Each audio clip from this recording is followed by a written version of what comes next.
আছে তো বন্ধ কেন বলে ওই ফ্যান আমার সতী উনি যদি আপনি বাতাস দেয় তাহলে আমি জান্নাতে কেমন যাই এই জন্য ফ্যান বন্ধ করেছে বাতাস করতেছে বাম হাতে বাংলা বাতাস করে ডান হাতে কপাল টিপতেছে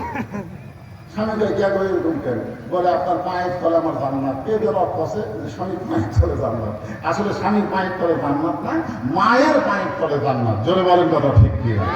দুয়ার কথা আগেকার বক্তারা মরদ মানুষকে উপর ছোঁয়ার জন্য যা চাইতেছে কোরআনে কার কি অধিকার সেটা আছে না নাই দরকার আছে না নাই আল্লাহ কোরআনে বলেছেন হুন্না লিবাসুল লাকুম ওয়া আনতুম লিবাসুল লাহুন্না স্বামী হলো বিবির পোশাক বিবি হলো স্বামীর পোশাক খালি বউ খেদমত করলে হবে না স্বামীও বউয়ের একটু খেদমত করা দরকার ঠিক কিনা বলে আয়েশা বলতেছেন আমি যখন খাবার দস্তরখানা বিছাই তখন আমার নবী আমার স্বামী মশক ভরে পানি নিয়ে চলে আসতেছে আমি বললাম আপনি আল্লাহর নবী রাসূল আয়েশা